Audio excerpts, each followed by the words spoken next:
It's time for a Big Blue Kickoff Live. Nobody can ever tell you that you couldn't do it, because you did. On Giants.com. You know what I saw? New York Giant pride. And the Giants mobile app. 17-14 is the final. One touchdown, we are world champions. Believe it, and it will happen. Part of the Giants Podcast Network. Let's go out there like a bunch of crazy dogs. Have some fun. Hello, everybody. Welcome to Big Blue Kickoff Live, presented by Cadillac, the official luxury vehicle of the Giants from the Hackensack Meridian Health Podcast Studio. Keep getting better. John Schmeelk, Lance Medow with you. Hope everyone had a fantastic weekend. We'll take your calls a little bit later on in the show at 201-939-4513. We've talked a ton about the draft, and now we're getting a feel here, Lance, of what the Giants' actual roster this year that they're going to head to camp with and eventually hit the regular season with is going to look like. So now we'll start turning the page a little bit. We'll still have, believe it or not, 3 more weeks of no OTAs. They don't start to the last week of May.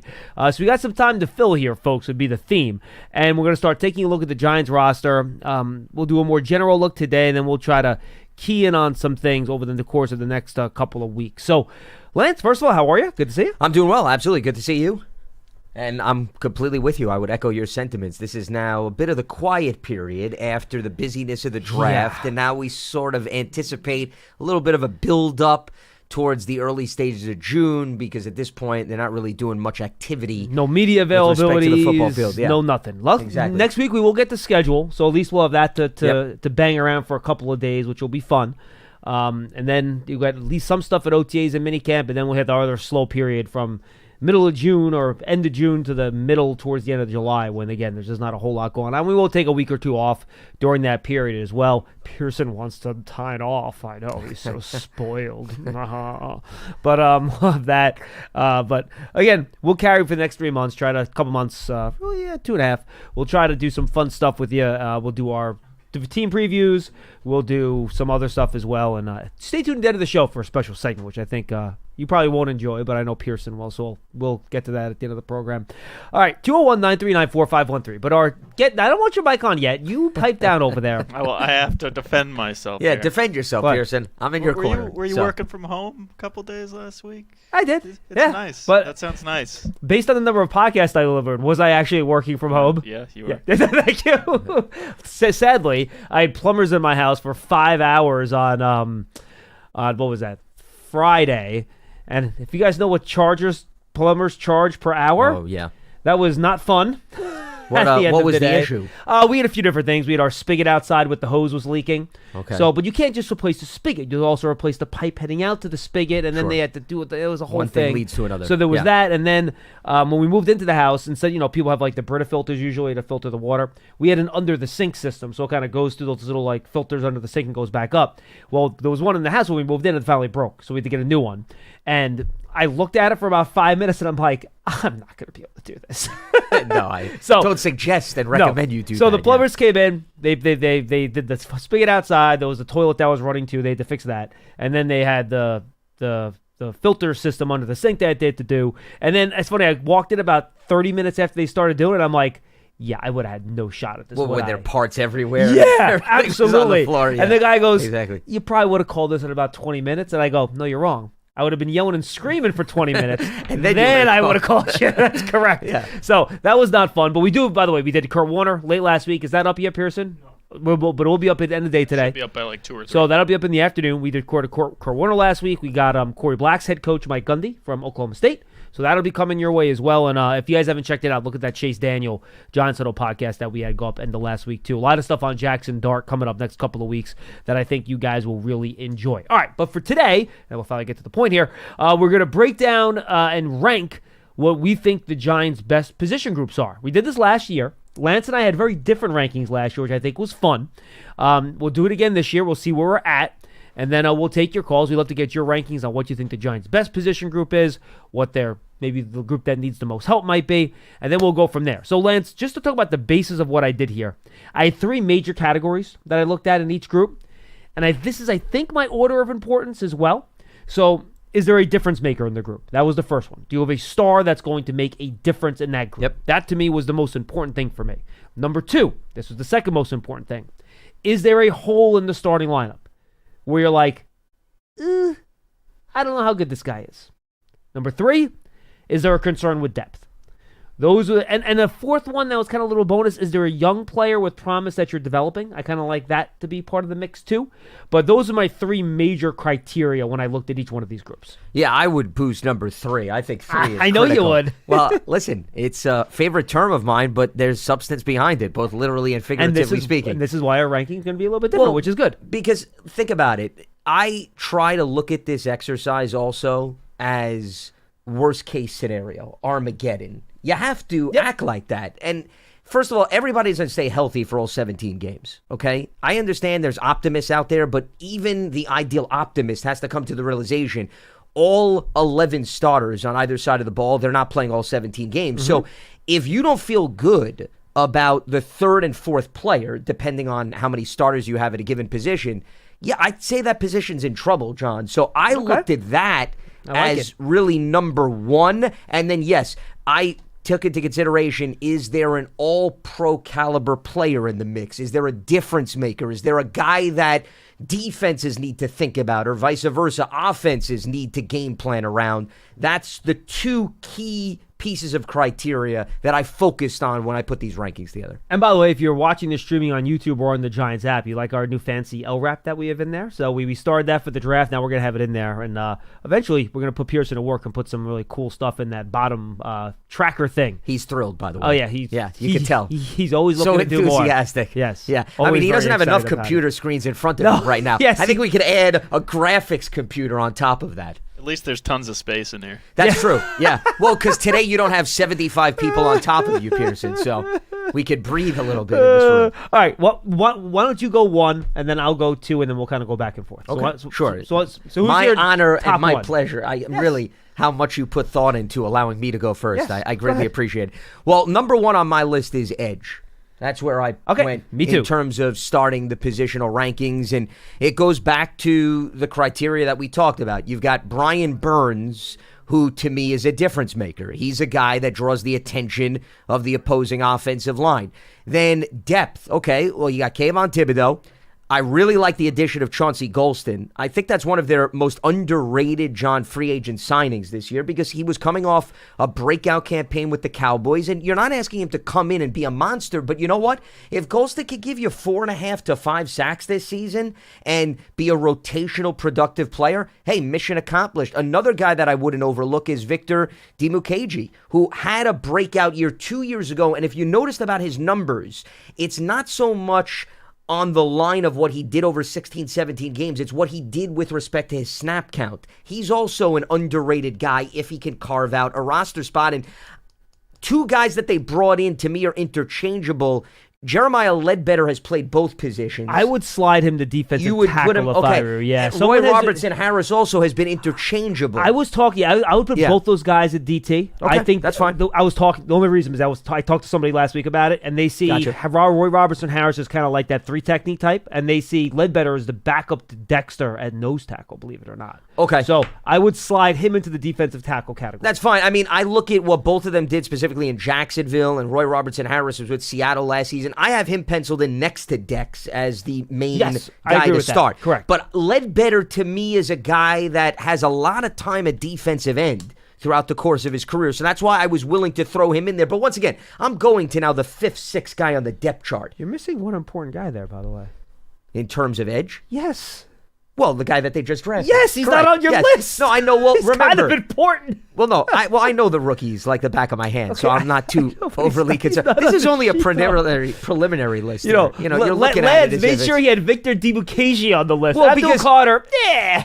Well, first of all, in fairness, Abdul Carter has not played 1 snap in the NFL. I don't give guys the benefit of the doubt in this exercise because you can't assume that a guy's going to come in and all of a sudden take the league by storm. That's not how the league operates. So that's another reason why he wasn't on this list. I'm with you, though. Yes. I think your breakdown is strong. I would certainly put Abdul Carter on there. I think when all's said and done, he might have the 2nd most snaps at that position group over the course of the year. You have 2 guys that you can't single team on the outside, or if you do it at your own peril. Kayvon Thibodeau can beat single teams as well. And I'm with you. I think Chauncey Golston was an underrated guy here.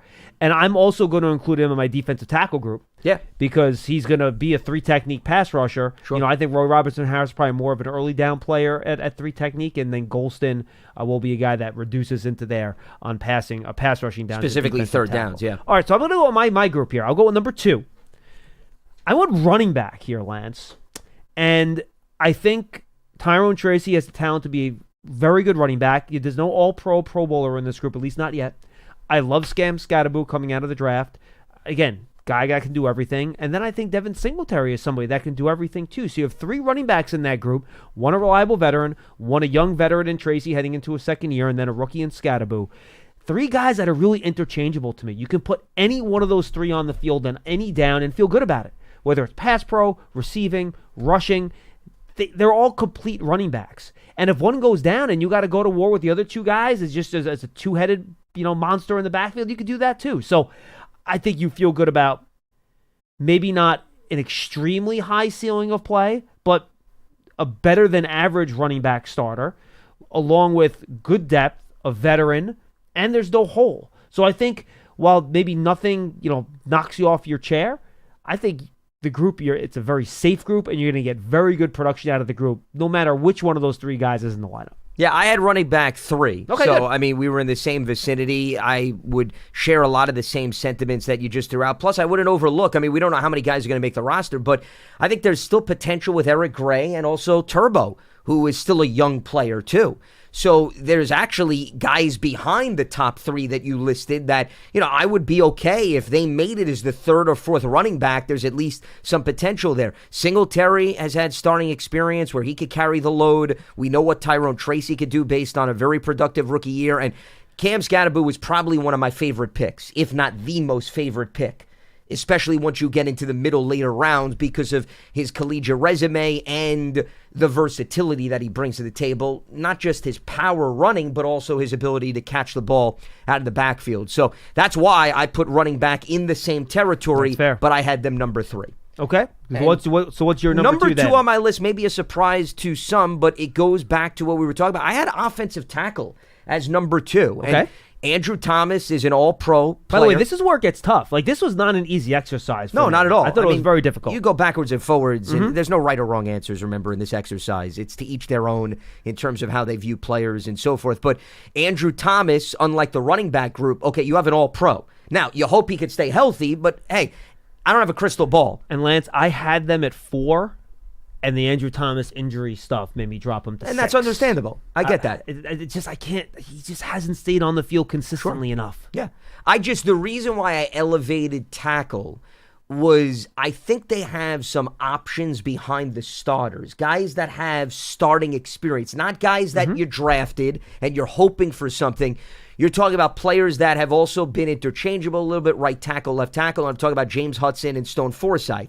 And in previous years, more often than not, the Giants had been relying on, John, somebody that maybe they had drafted in the mid to later rounds. They were hoping would make a jump. And Josh Azudu, I'll throw into this category too.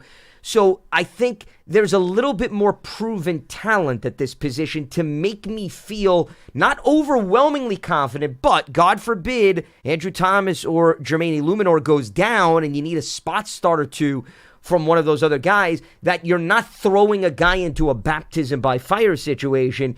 You're turning to somebody that at least has been out there, not as a swing guy, but that has had a number of games under their belt, and those, of course, are Hudson and Forsythe. So that's what changed my philosophy this year, maybe, as opposed to us having this conversation at this time last year. Yeah, I'm not sure I've seen enough from James Hudson yet, because I just haven't seen him up close and personal to be like, all right, you have to start him, you're great.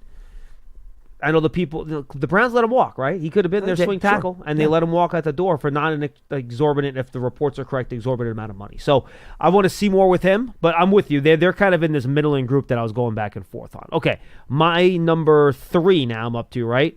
I'm going to go defensive tackle. And again, the emphasis here is you have Dexter Lawrence there, who might be the best defensive tackle in football, which is a huge part of this.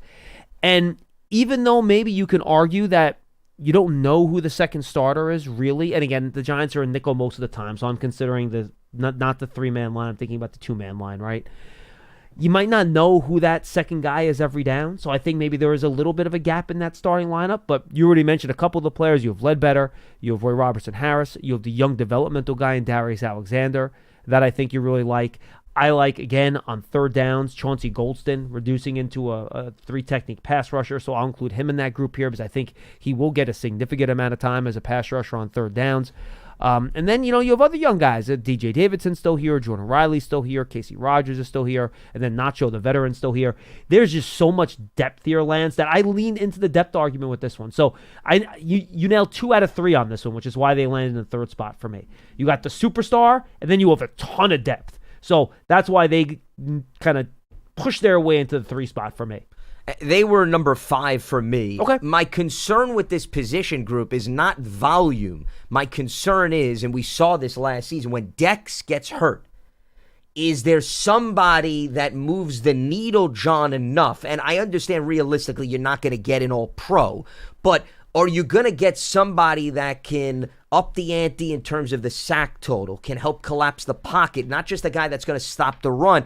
I'm just not seeing it on paper yet, and that's what concerns me. So my hesitancy with this group was more of the lack of production at the pass rushing position within the defensive tackle group, and that's why I held them back. They made the top 5, which is an accomplishment in its own, based on my very tough standards, but I need to see somebody. If you got to a situation where Dex, not to say he's going to miss the season, but let's say he misses 4 to 5 games, are you going to get a drop-off like we saw last season? And no, that's my not. answer right now is I would be concerned about that drop-off. Okay, so my top 3 are edge, running back, defensive tackle. You have edge at 1, offensive tackle at 2, running back at 3. So let's use your number 4 position now. This is a big jump from last year. Quarterback, I have number 4. And one is, I think they made a really big upgrade based on the personnel. Russell Wilson, okay, he's not necessarily an all-pro at this stage of his career, but he has a wealth of experience. I mean, you could take everybody on the roster last year, combine them, and Russ still runs circles around them. But you have a good guy that protects the football and is a good decision maker, and that to me counts for a lot. Jameis Winston is another guy with a lot of experience, and then you have the grooming potential in Jackson Dart. So I think where they are on paper, at least this year, compared to where they were last year, is night and day. And I also took that into consideration why I moved them up immensely. Yeah, I think they were 11 for me last year or something like that. I have them at 7, so I'm with you. I have them right in the kind of the middle of the group here. Because, again, you don't have a difference maker. There's not a hole in the starting lineup. Let's remember the Steelers, though, could have brought Russell Wilson back. They chose not to. Yeah. And then the depth is great. So you have 2 guys that have started the game teams. And then, again, I'm going to give a little bonus to the group because you have the young quarterback you're developing, because I like that as part of the mix. So I'm with you. I have them at number 7. I think I feel better about the room in total than I have here probably since Eli was backed up by Geno Smith. I think it's probably as good as I felt about the group since that time, to be totally honest with you. Yeah, in terms of the starting experience for numbers 1 and 2 on the depth chart. Okay, so that's your 4. My number 4, and I have the quarterbacks at 7. My number 4 is safety.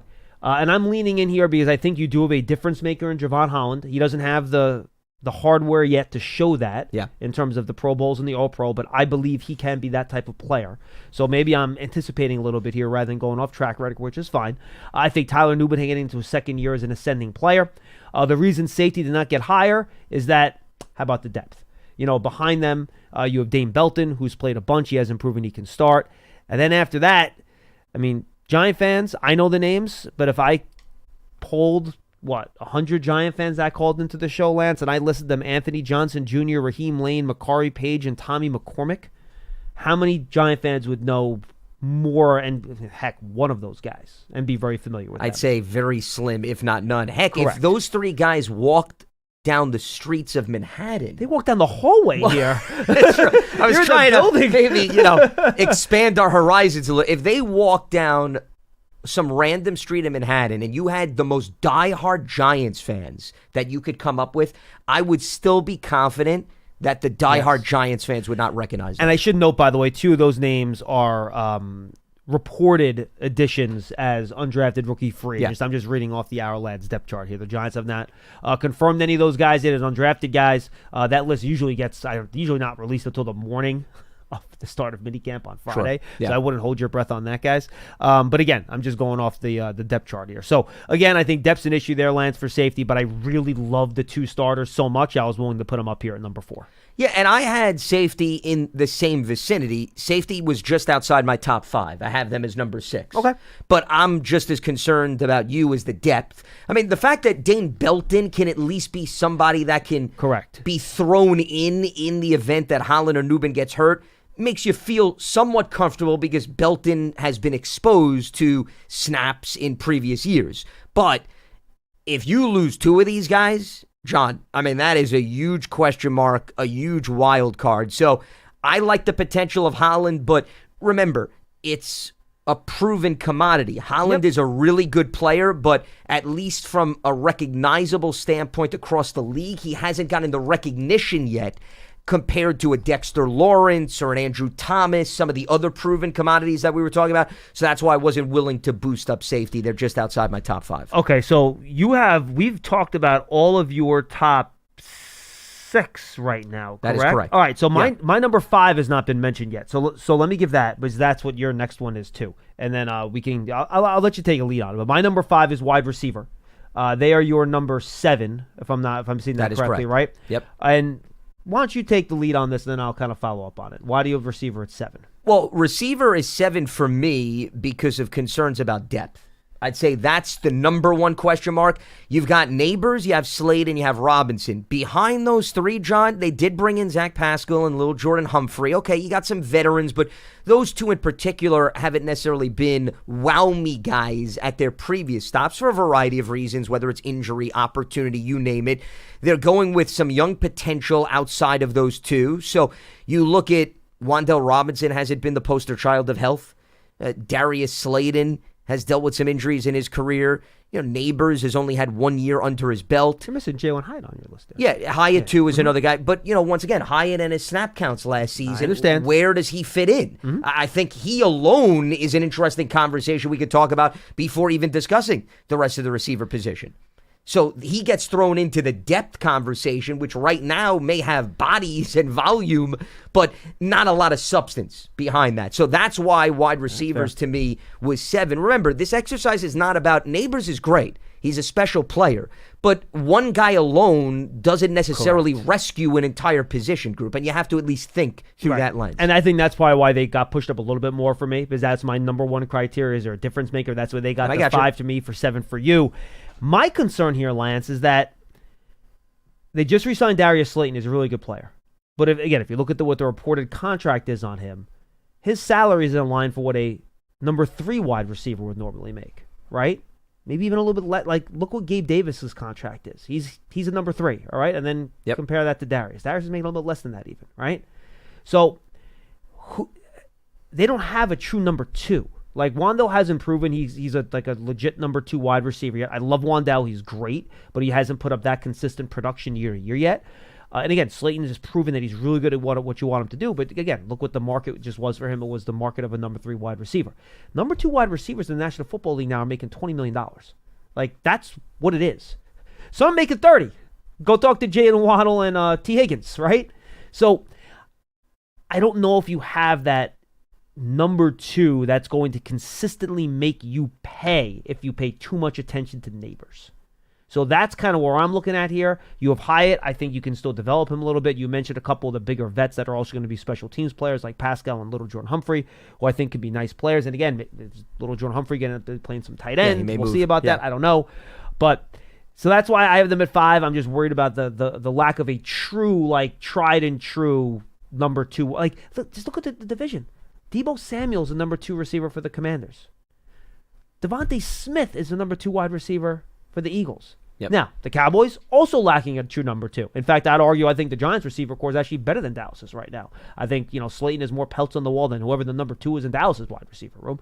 So, but again, that's what I would say looking at that wide receiver. As much as I love the players and I think they'll do a nice job, you don't have somebody that's proven that they're like a pure number 2 wide receiver yet. Yeah, I mean, the Cowboys, you're looking at Jalen Tolbert, who has shown some flashes. He's their third-round pick from 2022, and they acquired Jonathan Mingo, remember, from the Carolina Panthers late last season. Who's done less than, Correct. I would put Mingo in kind of the Hyatt category, right? They're kind of like third-year guys that You're are still trying sort to of figure it looking out. for that potential. And then Kevontae Turpin, who's been a special teamer, but he's also been a speedster that they've utilized on offense. So you could say there's question marks after C.D. Lamb. I don't think that's a stretch at all. I mean, they're also looking for, maybe some of their younger guys through the pipeline to maybe have an opportunity to steal some snaps here or there. But the way that I would look at, just to add to what you said with respect to the Giants receiving core is, and let's stay in the division. If you are Dallas's defensive coordinator, Washington's DC, and Philadelphia's DC, and you're playing the Giants this week, okay? And you're talking to your entire secondary, and you're going through the scouting report, and you're saying, okay, guys, this is what we need to be aware of when we're playing the Giants. You're going to point out things about Russell Wilson and his tendencies. You're going to say, okay, this is what Neighbors does. We really need to maybe roll a safety over, give him attention. I don't think you're necessarily having an entire dissertation on Wan'Dale Robinson and Darius Slayton. And that's not a disrespect to those guys. It's just they're not putting fear in the eyes of specifically the division opposition where they're staying up late at night, John, and they're overly concerned about how those two guys are going to be backbreakers. I think you would say watch out for their speed. With That's fine. Slayton and Hyatt specifically, because they can win over the top, but otherwise, yes, I'm with you. All right, I think the funny thing here, Lance, our top 7s are both the same. So the same 7 positions are in each of our top 7s, which means we're in agreement on what the bottom 4 position groups are. And this was kind of where the cutoff point was for me, where I felt really good about quarterback at 7, and then I had trouble ordering these final 4. I don't know if that's kind of how you felt with it too. I think that's fair. Yeah. So I'll go with my number 8 since you led off with wide receivers last. My 8th position here is guard center, and for a few reasons. One, I don't think there is a hole in the starting lineup, right? Greg Van Roten showed he can be a good starter last year. John Runyon showed he can be a good starter last year. We'll see about John Michael Schmitz if he keeps getting better. But there's not a gaping hole there where you're like, oh boy, this is going to murder you. But there's no difference maker right now. There's not one Pro Bowl. Yep, all pro. Or pro in the group, right? And then I feel okay about the depth, which is why I think I pushed them ahead of the other 3 guys. Aaron Stinney's been in the league a long time. He's played a lot. I think Jake Kubas is somebody that could elevate himself to one of the primary backups this year. They loved his development last year. They're very high on him in the building. You have a young developmental player in Marcus Bowe. And then, again, maybe this is me being too optimistic. I still believe that Evan Neal can be a good guard. I think with his movement ability, his size, and his strength, he has it in him to be a good guard in the National Football League. We'll see if that develops. We'll see if he can actually stay healthy for an offseason where he can work on this. That's been a big problem with him, guys. He hasn't been able to work in the offseason because he's always hurt. He hasn't been able to develop. So I went guard center here at number 8 because I like the depth, Lance, even though you don't have those difference makers at the top. Yeah, and the lack of the difference makers, I guess, was what held this group back for me. I have them 10th on the list. 10 of 11. Okay. Yeah, 10 of 11. I'm not as optimistic about the depth, perhaps, as you painted it. Not to say that they don't have volume and options, but, Evan Neal, we have never seen play guard in the NFL. So that's you banking on things. Bo hasn't played one NFL snap. Aaron Stinney is a veteran player, but there's a reason why he's been limited in terms of opportunities throughout his career. I think Greg Van Roten proved that he can be a starter. I guess when I was going through the offensive line, my feeling was Andrew Thomas, even with the injury concern, has proven that he can be a Pro Bowl, all-pro caliber player. John Michael Schmitz, between the injury concern still and even at his finest, full health, has not proven that he can be an all-pro, Pro Bowl caliber player. Sure. So that was also part of my thinking as to why I had them 10th out of 11. No, and that's fine. All right, so why don't you go to your number 8 then? Yeah, 8th for me was cornerback. The addition of Paulson. They were and 9 Debo, for me, by the way. So right there. So basically in the same category, same vicinity. Deonte Banks, who clearly has shown some potential. You still want to see some more consistency. Drew Phillips, I think, is an ascending potential player. Cordell Flott has experience. And, Corey Black, who they just recently drafted. But, I'll focus more on the top heaviness of this group. Debo and Banks, I think you feel good about your two edge cornerbacks. Phillips at the slot. Flott is a guy that can move around. These are not four players where you're saying, what do we have in them? I think you've seen enough, at least on the field in the NFL, where you got a good grasp of what you have in this group. You certainly want to see better consistent production, but especially from Banks. And I think without a doubt, that's where I look on this one. Well, that's the guy of all that you'd circle. And in fairness, listen, Debo's a nice addition, but he's coming off an injury, and whether or not he can hold up has to be in the back of your mind. But if those two guys can, stay on the field, I think there's at least some good upside in that group before you even entertain what is playing behind them. I'm with you. I think, again, is there a difference maker? I don't think Adebo's ever made a Pro Bowl, right? No, he's not. No. So you don't have a guy that would categorize as a difference maker. Yep. Drew Phillips, I think, has a chance to develop into one of the top slot corners. He's not there yet. Is there a hole in the starting lineup? Deontay Banks has to play better. I'm not willing to call that a hole, but am I walking around testing the floor a little bit? Yeah. You want to see more? Sure. I want to test the floor. And look, they know Deontay Banks has to play better. I've seen him play better. I know he can play better. He's a very talented guy, and he cares. He's a good kid. I think he can play a lot better. Maybe with the Coach Manuel in here, you can get some better play out of him, and Jeff Burris at corners. You can kind of get more out of him as a defensive back. So, and again, just once you get past Flott, you have your top four. You have Corey Black, who's a 7th round pick, who's no guarantee to even make the team. Trey Hawkins, Art Green, Nick Jones. These are guys where you don't know what they're going to give you, right? So that's why I have them at 9, because to your point, the depth past the top 4 is not great, and then you worry about your number 2 outside corner, which is part of it. And again, Cordo Flott has had trouble staying healthy too, so you can throw that into the mix there as well. All right, I will go with my number 10, because I had quarterback at 9, so I'm at my 10th team, 10th position, and I have tight end there. At tight Did you have end. quarterback at 9 or 7, I thought? I had quarterback at 7. Okay. I said cornerback. I'm sorry, I misheard cornerback you. at 9. Yes, my bad. gotcha. Sorry. So I had tight end at number 10. Again, no difference maker at that position. And is there a hole in the starting lineup? No. But, I mean, Theo Johnson's been in the league for a year, right? Daniel Bellinger's been in the league a couple years. You have Thomas Fidone, who I'm a huge fan of. I'm very high on him as a guy that can come in and do something. Chris Manhurst is a reliable blocking tight end you feel great about. So I think the depth here is very good, Lance. But you don't know if you have a top 20 starter in the league at this position yet. You just don't know what Theo Johnson is. You don't know what these young guys are yet. So that's why, to me, they're at number 10. I think Theo Johnson has a real good chance to be a really good two-way receiving, inline, blocking type of tight end that could do it all. But again, just 1 year in, end of the year injured. We'll have to see where he goes next year. I had tight end at number 9. So once again, same area in terms of what you were talking about. Greg Dulcich is another guy I'd throw into the tight end position. Another veteran. Yeah, they have a cluster of players where you're not, once again, using my defensive coordinator conversation, you're not worried about the group overall, and even some of the individuals, that those are the guys you have to take away from the game plan, or that you're worried about them doing damage. But I think that they have at least options in the receiving game. They have options in terms of blocking at the line of scrimmage. And the tight end group doesn't have to be sexy by trade. Okay, you could get away if you just have a group of guys that can fill various roles, especially since, let's be realistic, okay? And this was how I was looking at the tight end position. There's only one ball to go around, okay? And Neighbors is going to get a lot of targets, I'm sure, this season. Yes. We're also going to see the running backs get some targets. We're going to see Slayton and Wan'Dale Robinson get some targets. Theo probably, of all the tight ends, is the guy that you could bank on every game being involved in the game plan. Yeah, I would say he would lead the group of targets, okay, for sure. So outside of Theo, John, realistically speaking, who else, even if you had 2 other names that are more intriguing, are realistically going to play enough snaps and get enough targets at this point where I'm worried overwhelmingly about the tight end position? So if anything, I'm looking at this group, can the guys block More so than can they run routes and do damage as a receiver. And that's why that thinking had them perhaps slightly higher than you did. All right, and then I guess for both of us, the final position on our list is inside linebacker. That is right. Take it away. Yeah.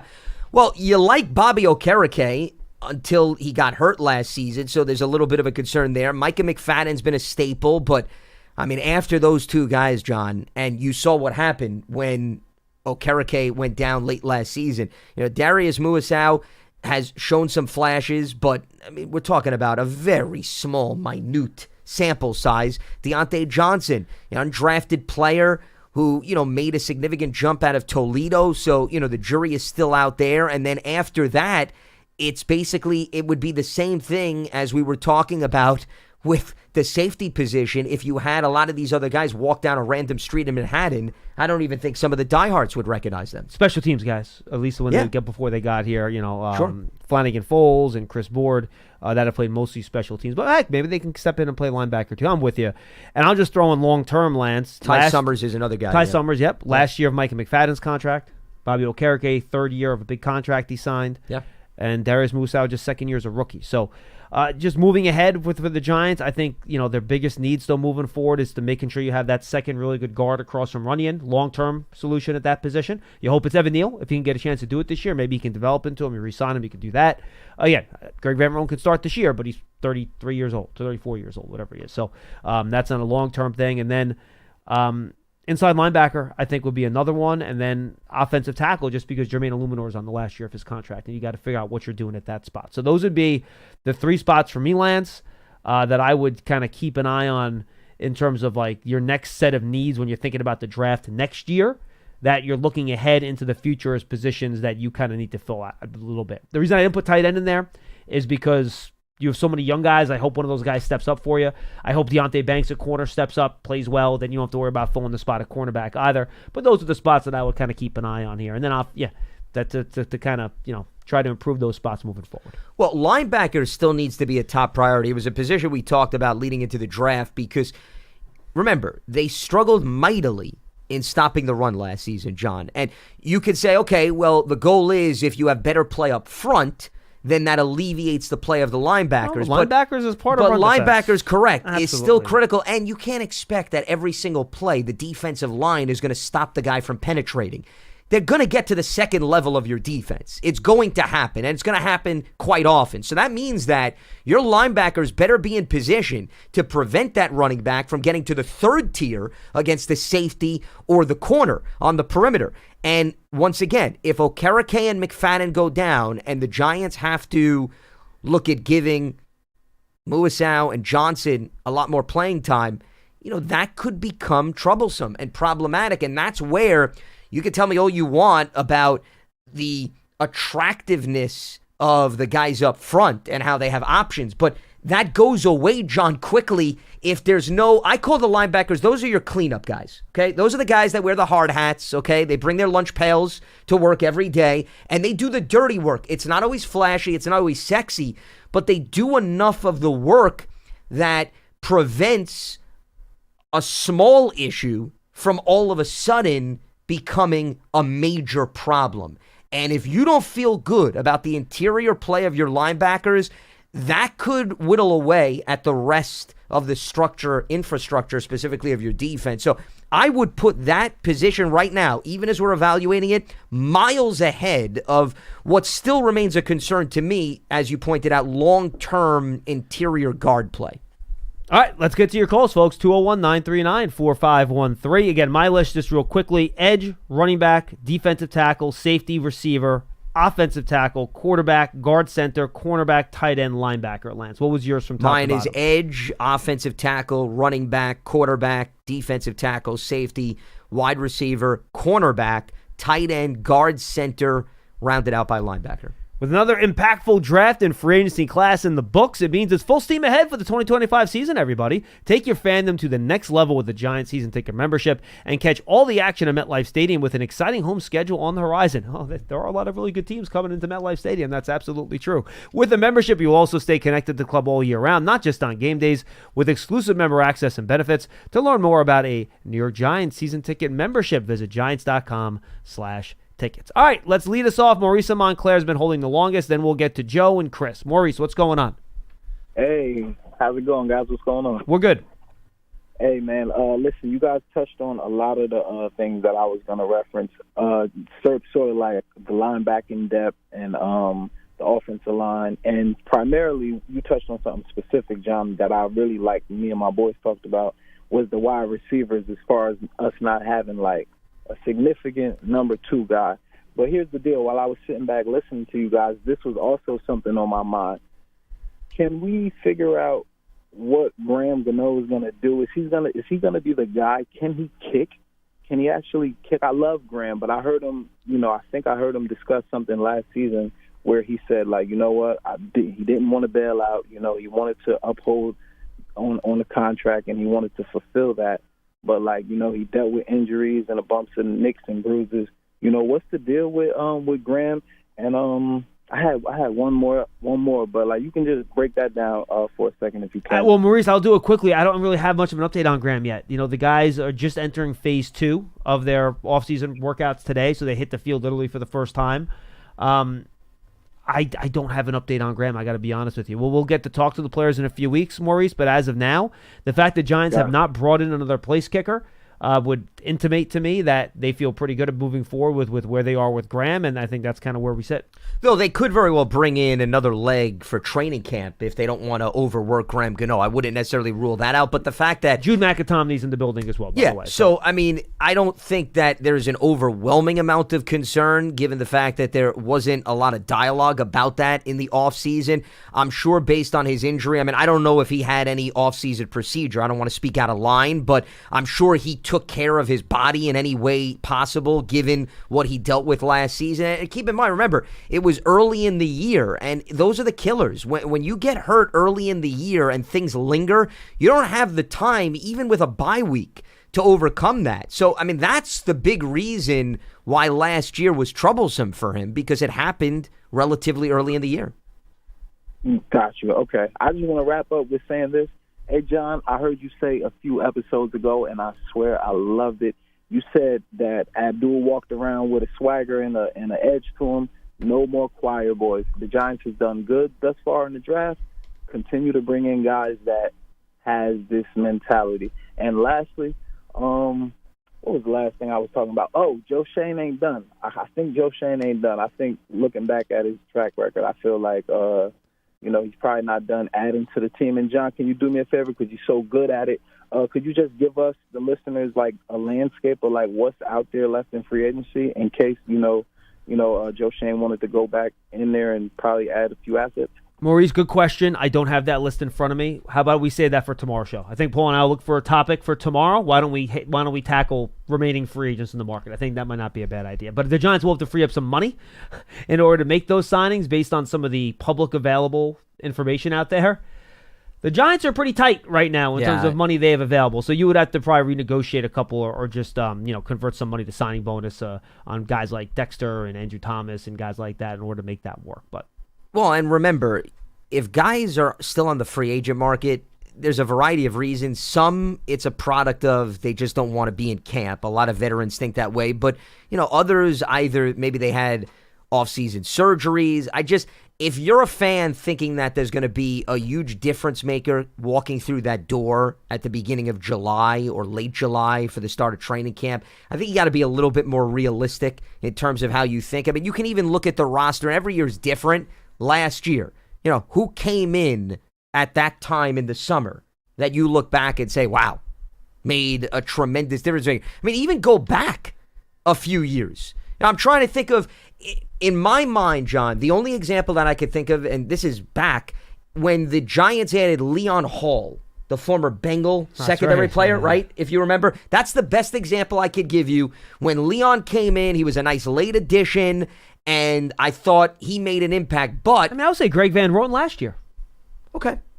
That's fair. He didn't sign till June? No, actually, it was late July, right? Greg Van Roten last year? He started 17 games. So that, to me, is the type of guy you're looking for.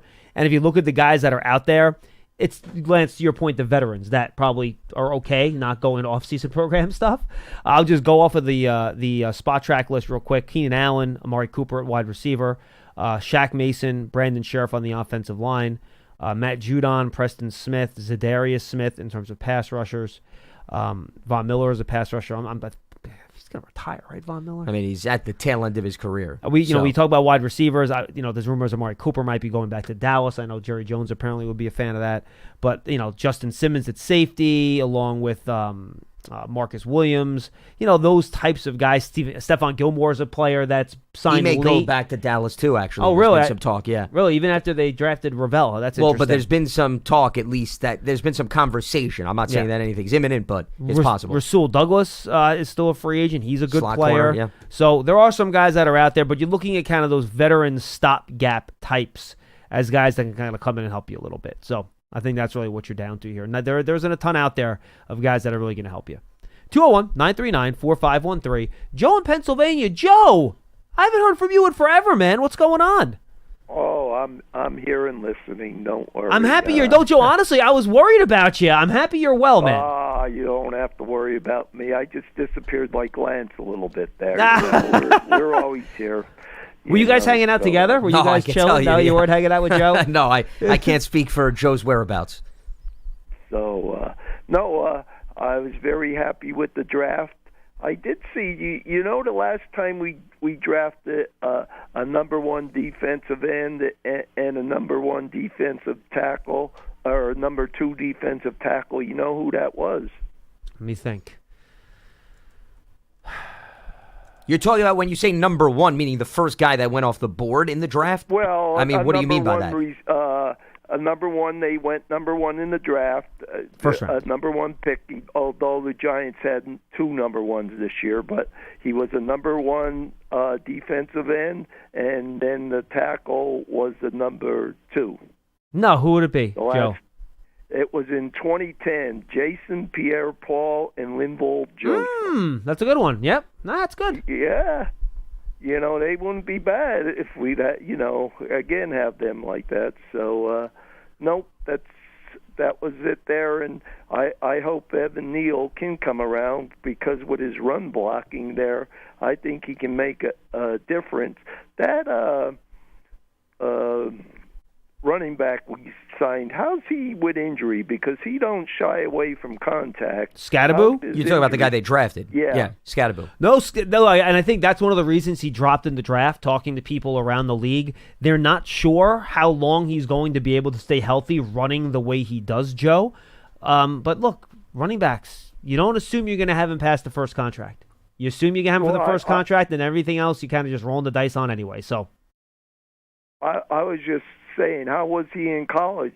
Was he there most of the time? Yeah, he played 12 games in 2023 and 13 last year. So and he was held up. And he was at Sacramento State before that. Yeah, correct. So I'm just looking at his Arizona State numbers. I think the other concern is it's actually the ironic part of your question is I think they look at it more of he held up in his college career. He was utilized a lot. There's a lot of wear and tear on his body. So does that mean that eats away at his longevity in the NFL? That's the concern. I don't think it's so much the concern about can he get through 17 games is if this trajectory continues and he's utilized a lot, though I don't think that's going to happen with the Giants because they have other running backs. That, to me, is the concern, more so about his durability. Yeah, I think, Joe, you hope since with his running style, since he's not going to be playing 80% of the snaps like he did at Arizona State, he can run with that style and just leave it all out in the field because he's only going to be touching the ball like 12 times a game. Yeah, he breaks into the secondary. He sees a defensive back or corner. He don't try to swerve him. He goes right for him. No, he embraces contact, No doubt about that. I did hear, too, you were talking about the free agents, and I was just saying I did hear about possibly Keenan Allen coming in. I don't know if he's heard that. I think he would be a good yeah, I mean, well, Allen's got great hands and is a good route runner. Appreciate the call. Always good to hear from you, man. Don't be a stranger. There's no doubt about it that, if the Giants want to entertain talking to him, I mean, there's nothing that I've seen report-wise, but he's a free agent, so he's out there. I mean, you could always utilize and add another veteran into the mix. He's really a slot guy these days, so he would probably take Wandale Robinson off the field. I'm not sure you want to do that. And Allen did not have the best year last year with Chicago. Then again, he had a rookie quarterback, so I think you got to maybe take that into consideration. He also was banged up a bit, too. He was banged up a little bit. 5 or 6 games, I think. Hamstring, maybe? I don't quite remember. But something to keep in mind going forward. I brought up, by the way, Scadaboo's Sacramento State numbers just to look at it. He played double-digit games, but the first year he only had 57 carries. Freshman. So that was not much. 196 his second year. So the last 3 years, he has had at least 164 carries. All right, let's go to Chris in Rochester. He's up next. Hi, Chris. Hey, guys. How's it going? We're good, man. Hey, so I had kind of off the topic. So I was curious to see how Abdul Carter matched up with his prospect numbers, like with guys like Nick Bosa, Chase Young, Myles Garrett, Von Miller. Match up how? Production-wise? What kind of grade did you guys have on those other guys, like Nick Bosa, Chase Young, Myles Garrett, and then what grade did you have on Abdul Carter? Oh, well, I mean, I don't go back far enough to have grades on some of those guys you're talking about, like a Von Miller, Chris. That was before I started, really kind of doing this where you kind of write those things down. Myles Garrett, I mean, he is basically the highest grade you could possibly have for a defensive end. I mean, he's 6'6", 275 pounds, and he runs around like he's 250 pounds. So no one's in Myles Garrett's class. I would put Abdul Carter right in the same category as Chase Young, Nick Bosa, Joey Bosa, that type of pass rusher. Sure. Yeah, I remember the Niners, wasn't it the year before they went 4-12? And then they got Nick Bosa, and the next year they won the NFC Championship game. Yeah, because I believe that was the year Garoppolo got hurt, right? And they ended up having to go with Mullins and who was the other quarterback? Beathard, I think. Yeah, that C.J. year. Beathard. And they ended up only winning 4 games. He came in and ignited them. So, and then my other thing is I want to know, because you guys are in the building. I have written down. Evan Neal. So the dude, when you see him in the hallway, he's still 6'6", 340 pounds, and super athletic. He's got a good attitude. What if he moves inside? I don't see how he's not going to be a stud. It seems like that guy from Dallas there, Smith. Tyler Smith, Smith, drafted him as a tackle, and he did crappy out there. They put him inside, and he was all world. Well, honestly, I appreciate the call. Good stuff. I don't ever think Tyler Smith was that crappy at tackle. I just think they thought he was going to be better at guard. And I think the issue with Neal, you said he's a super athlete. I think some of the lateral quickness stuff with him is some of the things maybe that are holding him back at tackle and the balance. And Evans talked about, that's some of the stuff he's working on still. But I think those weaknesses are mitigated, to your point, caller, when you move him inside. So I'm with you. I think if he gets the opportunity to play inside, and we'll see if he can get on the field there. I'm sure they'll work him in practice there. Joe and Dave said they're going to work him all over the place, and that'll be one of the spots they work him. I think he has a chance to be a really good player there. Well, the difference is he doesn't have to worry about as much space when he plays guard versus tackle. So that's good news. But phone booth. You got to deal with, though, a lot of power, though, that's coming your way from the interior. So there is a bit of a trade-off. The trade-off is, okay, he doesn't have this immense amount of space, but now you're seeing bigger, stronger guys on the interior, and you can't necessarily always look for the center or the tackle to help you out because, they have their own problems and issues that they have to deal with. So it's not, to me, and he's also taller, by the way. Taller guards. You have to worry about the guys getting underneath your pads with the leverage, and you got to crunch down. You got to bend. Yeah, exactly. Yeah. So that's why I said it's not so easy and simple that you just throw a guy inside. As far as the grading, just out of curiosity, John, I looked it up. NFL.com grades all the prospects coming out. And by the way, and Lance Zierlein's been doing that for a while. So. Yeah. So just if you want to look at it as a basis, so as a means of comparison, Garrett this is their prospect grade. He got a 7.5, and then his next gen stats was a 97, which is considering an elite category. And the 7.5 means perennial All-Pro. In terms of their projection. That is like a Saquon Barkley-like grade. That's what that is. Nick Bosa, Pro Bowl talent projection, he was a 7. That sounds about right. And then an 89, which is considered good based on next-gen stats. Abdul Carter got the same grade as Bosa, a 7, projected to be a Pro Bowl talent, and his next-gen stats 1 point higher than Bosa, 90, which is in the elite category. Carter also very different than Bosa. Bosa is more of your big-body defensive end. I think he was 265 at the Combine. Carter was just 250 on his weigh-in. I think that was at his pro day. He didn't actually weigh in at the Combine. So they're different types of edge players, too. Yeah. He's more in the Chase Young category. Bring up Chase Young, Lance. I'm out of curiosity where they at him. My guess is that he's going to be right in that same category as those other two guys. And I think he was probably like 255 pounds maybe at the combine, 260, Chase Young? Chase Young, 7.37, perennial All-Pro. So he was a little higher than okay. Carter and Bosa, and then 94 for next-gen stats, so higher than both of them as well. You know what? He's heavy. He's 265. He's heavier than I thought, and he is almost 34-inch arms. All right. Yeah. His measurables are very impressive. I understand why he would maybe be graded a little bit higher than those two guys. Which is also a reminder that nothing is guaranteed and given. Well, injuries were him, where you're drafted. No, sure. Yes. Correct. No, injuries certainly played a toll. But I think on top of that, based on what Washington needed out of him, I would not say that he fulfilled where they took him. Now that you look back years later. I mean, he had a super serious knee injury. I mean, it was more than just a torn ACL. He had a really bad knee injury, and that he's never. He's been okay with the Saints since he's come back. Yeah, no, listen, he's hung around and he's gone from team to team. That's fair. But he has never gotten back to that. And it just shows you how important athleticism is for that defensive end spot. So you can bounce back at other spots after serious injuries, still be okay. You require to be a good defensive end, Lance, so much explosion, off the snap. And his get-off was one of his biggest traits. And when you have that type of serious lower body injury, it robs you of some of your explosiveness. Yeah, well, especially you got to maul over tackles. Yeah, I mean, left and right. hard. I would say a wide receiver is another tougher position, right? If you can't beat guys and get open, man-to-man coverage, what do you have to lean back on? All right. Shakes in Baltimore, Maryland. What's shaking? Long time, buddy. How are you? What's going on, brothers? How y'all doing? We're good, Shakes. What do you got for us? All right. So I'm listening to y'all and great content.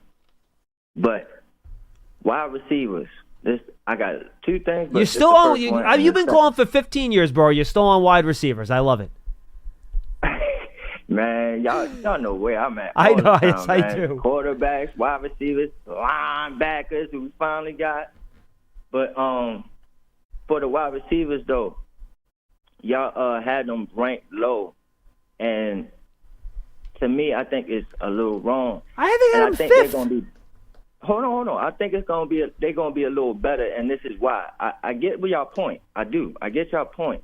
But I equate a lot of that to the quarterbacks. A lot of that is to the quarterbacks. And, of course, the protection.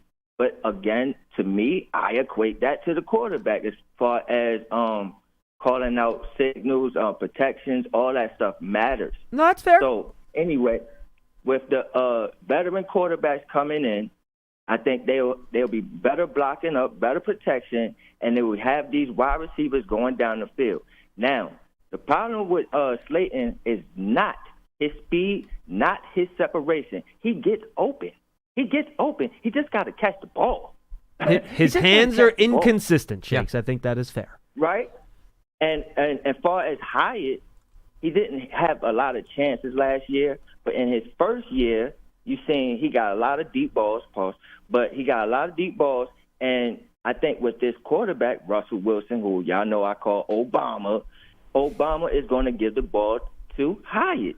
So to me, I think these wide receivers are going to be way better than y'all think they're going to be, especially with Wando Robinson in the slot. Okay, let me ask you. First of all, I had them at number 5 on my group, which was in the top half, so I thought that was pretty good. Who would you consider, if I had you rank the Giants wide receivers, who would you consider to be their number 2? Slayton is number 2 right now. Okay. I was wondering if it was him or Wandell for you. I was just curious.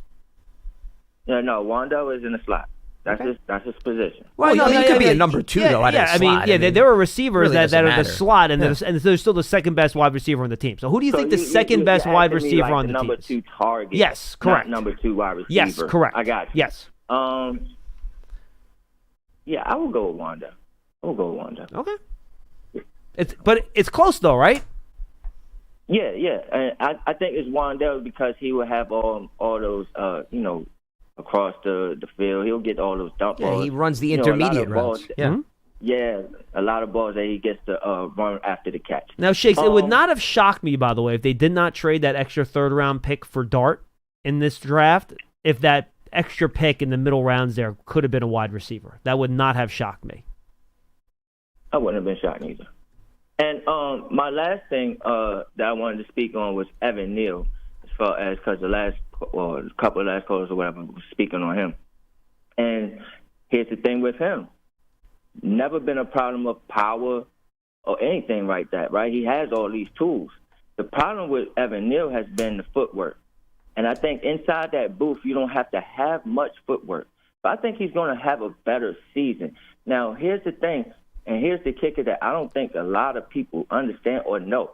When Evan Neal was put in last year, he had the highest run grade out of all the Giants linemen, including Andrew Thomas, and run blocker. He is a good run blocker, Shakes. No question. Yeah, well, he has the big frame. Right. He should. But, I mean, listen, pass protection is just as important, if not even more important, especially if you want to get the true potential out of those wide receivers that you were talking about and get better play out of your quarterback. And, Shakes, I'm happy you called because you're one of the guys that goes back long enough to actually get this reference because you were listening back then. You were calling back then. I was never super optimistic about Flowers being a guard, right? I did not sit here and talk about him moving a guard the same way I talked about Neal moving a guard. One, because Flowers didn't want to play guard when he was here. And there was dedication stuff with him, right? And attitude stuff with him. That stuff's not here with Evan. Like, he is into it. He wants to help the team. He played guard in college already. He has a year of experience playing guard. So I really, and again, I want to pump the brakes. I don't want to get too overexcited about it because we haven't seen him do it on the NFL level. I'm with you. I think if given the opportunity, he has a chance to be a starting guard in the National Football League that will help your team win. I'm not saying he's going to be a Pro Bowler, an All-Pro. I think he can be a starting player that can help your team win games. I'm about to jump off the bridge. I think he can be a Pro Bowler. I think he can be a Pro Bowler. And here's the thing I want from him is, and I know it's not going to be popular with many Giant fans, but I want him to have the job to lose. I want him to have the job to lose. Go ahead and lose the job out. But I want him to have that right there, like, okay, you got that spot. Now make sure you keep it or you maintain it because you got some young guys like Bo and all those guys that can come in and fulfill what you can do. And you got Van Rotten still in the building as well. So there is guards in the building. So, hey, this is your job, but it's your job to lose. That is what I want for him. But, we'll, of course. Yeah, I don't see that happening. Shakes, always a pleasure, I appreciate the call. Yeah. I mean, with Van Roden, if Van Roden was not re-signed, I could see maybe a scenario where Evan Neal has the job and it's for him to basically say, you know what, somebody's going to outplay me or you're just going to run away with it. But the fact that Van Roden's back and played well last season, why would the Giants coaching staff say we're going to move Van Roden to the side to see if Evan Neal will surge ahead and take the job? He's competing for a depth and a roster spot. That's what Evan Neal is competing for. Let me ask you this something, Lance. Assuming Van Roden stays healthy, let's say he does not get hurt, okay? Does Evan Neal have a chance, any chance, like 1%, to supplant him as the starter at right guard? No.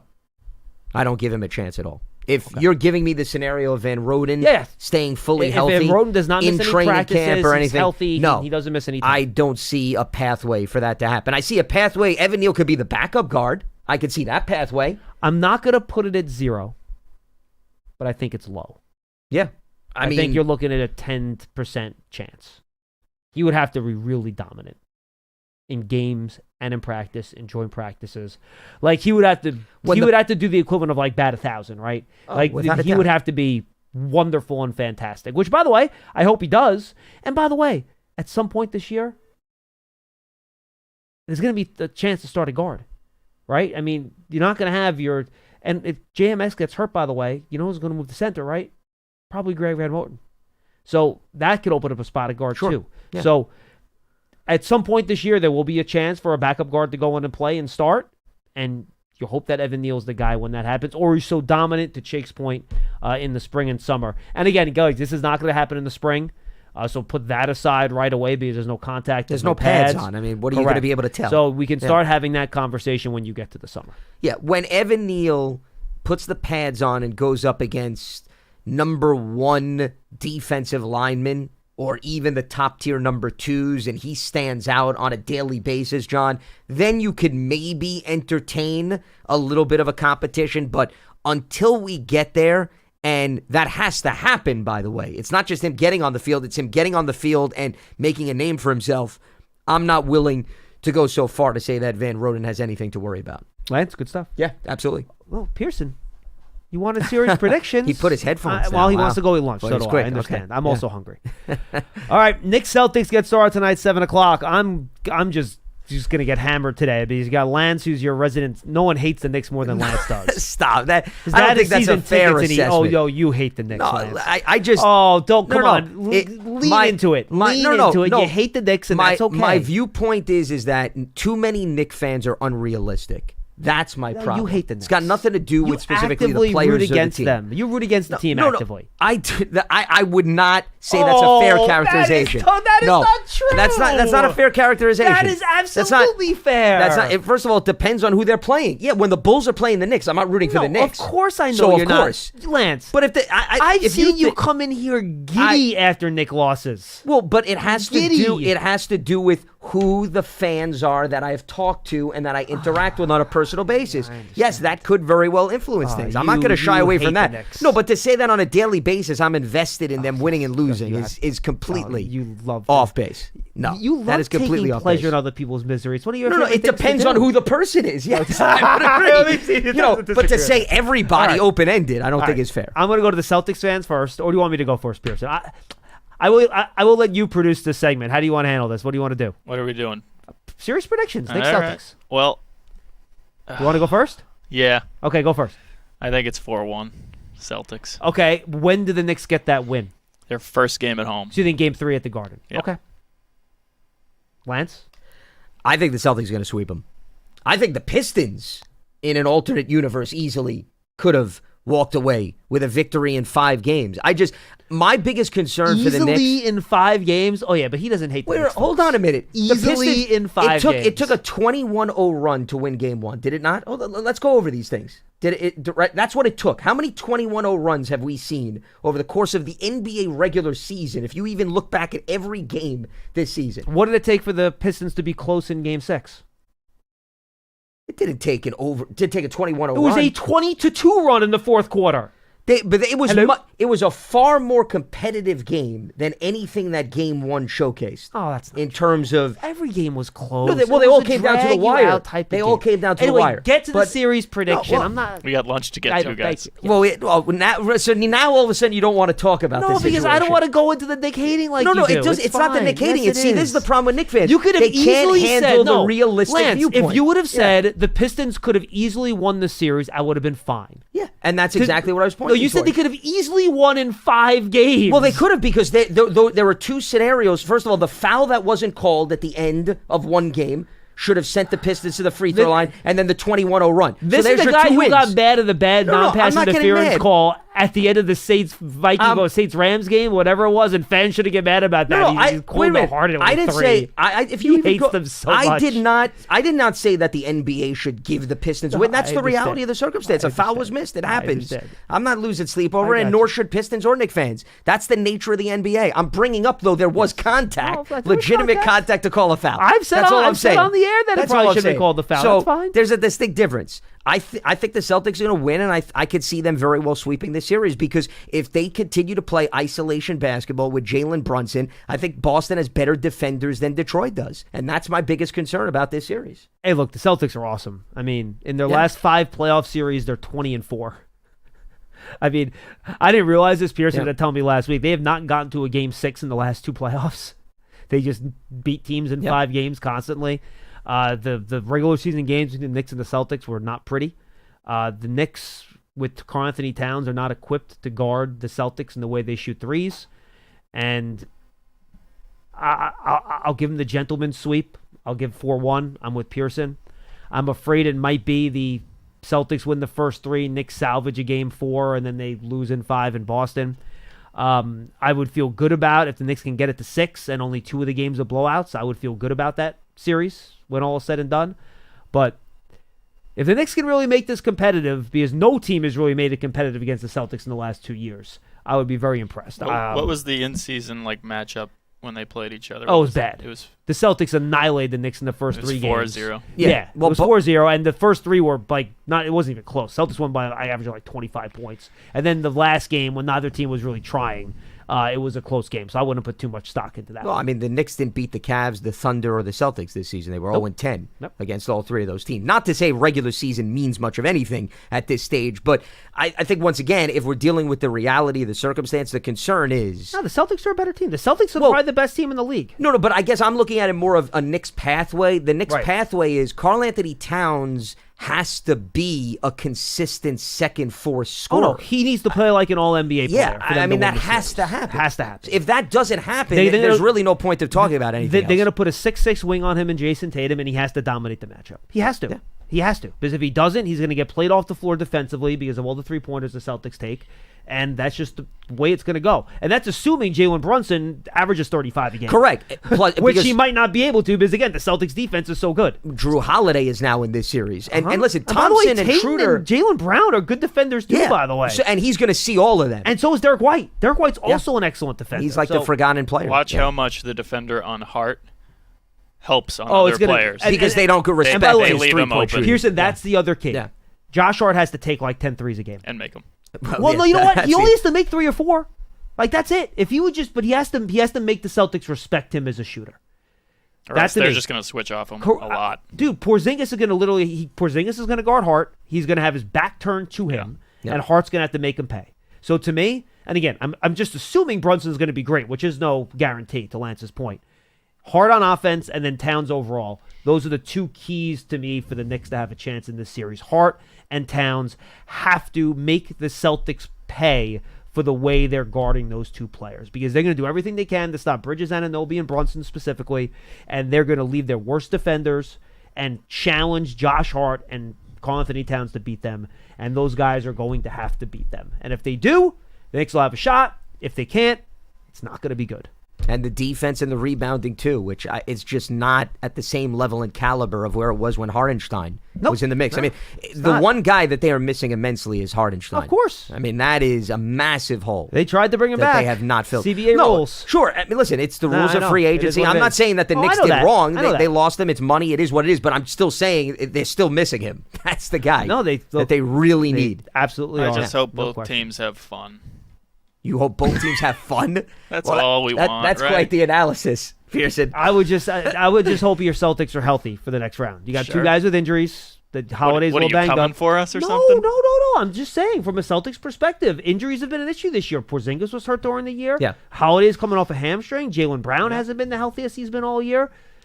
If the Celtics no one on the injury report tonight. Pierce, I know they are. Yeah. If the Celtics are healthy, them and the Thunder are the two best teams in the league, and they are going to fight it out in a great NBA Finals series. It's going to be a great series if both those teams are healthy, but we'll see if they are. And nice job by the Pacers yesterday, by the way. No, and I think it's funny. Knicks fans are like, I don't want to drop to the 4 seed. I was quietly like, are you sure you don't want to drop to the 4 seed? Because then you get and not that the Cavs aren't really good.